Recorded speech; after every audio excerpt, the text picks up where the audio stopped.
تربة عن كل ضلال أعددنا. إن الله يأمركم أن تؤدوا الأمانات إلى أهلها.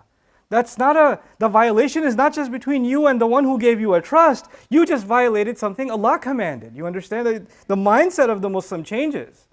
You get a job. You get hired. And sometimes in your job, there's people around you that are doing the same thing that could be done in 4 hours, and they're doing it in 40 hours. They take the entire week to do the job. And you look at that culture in your office and you're like, maybe I should take it easy too. I mean, everybody else is slowed down.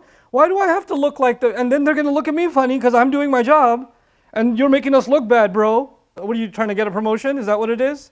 So maybe I should also violate the trust that my employer gave me, and I should also kind of chill out and take it easy. You know, I could have that mindset. Everybody else is taking a break. I could take a break too. It's not a big deal. Nobody minds.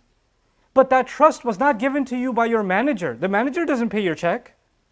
The company pays your check. And the company had an understanding that you will make full use of your time. Now, this is a lot of people come and ask the question, no, but sometimes there really isn't any work to do. What do you want me to do? Well, if your employers know that there's no work to do and you want to sit there and play, Crossy Road, or you want to play Angry Birds on your phone, if they know, then they know.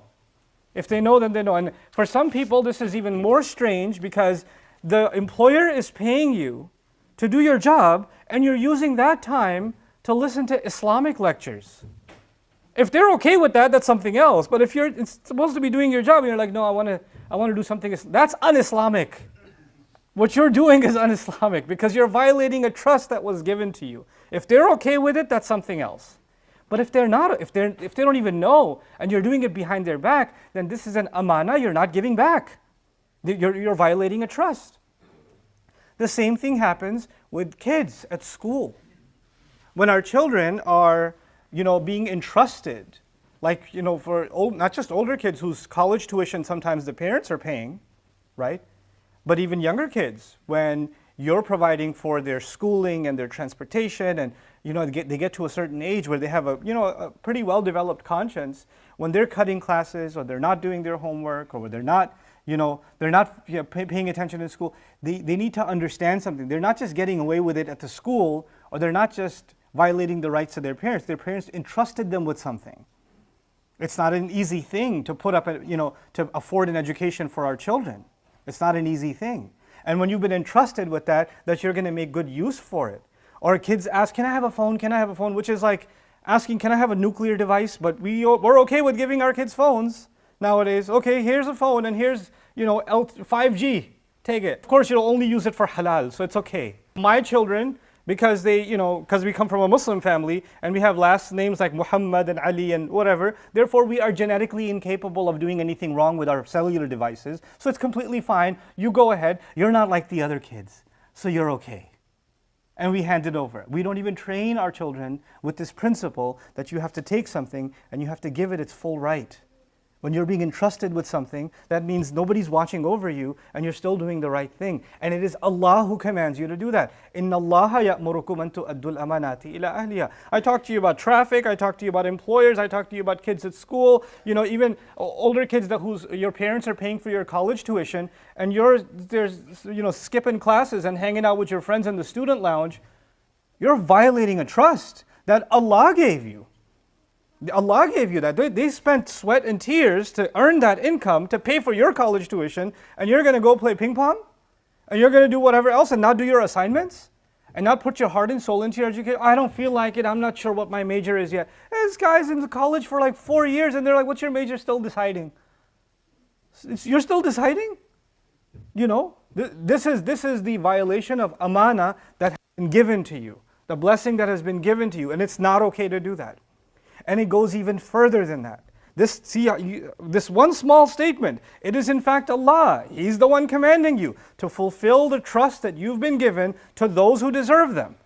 To do right by people when they trust you with something. In simple English, if you've been trusted with something, do right by it. Just because somebody can't catch you or they're not there, don't go behind their back and say, well, they didn't find out, so it's okay. So it's okay. It's the same kind of trust that exists in family relations. It's the same kind of trust that exists between husband and wife. Not everything has to be spelled out. But a husband knows that, my wife wouldn't like this, this, or this. Well, she's not here, so it's okay. But she trusted me. And the same way the other way around. The wife knows the husband shouldn't be, the husband wouldn't like it if he found out. He wouldn't be happy. He would think it's a violation of his trust. But it's okay because he's not here. And nobody took a picture, right? So it's okay. Nobody recorded it, right? So it's okay. I got away with it. But Allah is recording it. إِنَّ اللَّهَ يَأْمُرُكُمْ أَن تُؤَدُّوا الْأَمَانَاتِ إِلَىٰ أَهْلِهَا. This is a commandment from Allah. This is not just a violation of a relationship. This is a violation of Allah's commandment. And we have to understand life that way. That every trust that we live with, when we're not able to fulfill it, is one thing, إِذَا قُلْتَ فِي شَيْءٍ نَعَمْ, the Arab poet says, إِذَا قُلْتَ فِي شَيْءٍ نَعَمْ فَأَتْمِمْهُ فَإِنَّ نَعَمْ دَيْنٌ. So he says, if you're going to say yes to something, then you better do it. If you agree, then you better fulfill it. فَإِنَّ نَعَمْ دَيْنٌ عَلَى الْحُرِّ وَاجِبُ. For a decent person, once you say yes, you've been obligated. I'm taking it a step further from the poet based on the Quran. Once you said yes, Allah obligated you. Allah obligated you. And you're like, well, I can't do it. Well, if you can't do it, then go back and say, فَإِلَّا فَقُلْ لَا. And if you can't do it, just say no. Or I can't do it anymore. Be open about it, honest about it, instead of being dishonest. And so this is the mentality that we have to reintroduce into the ummah. Oftentimes, we're violating a trust and we're too afraid to be honest about it. You're violating it.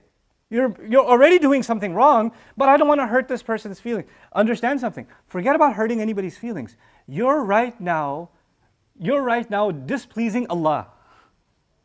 That's a bigger problem than hurting anybody else's feelings. معنا نهج حياة جئنا تبصرة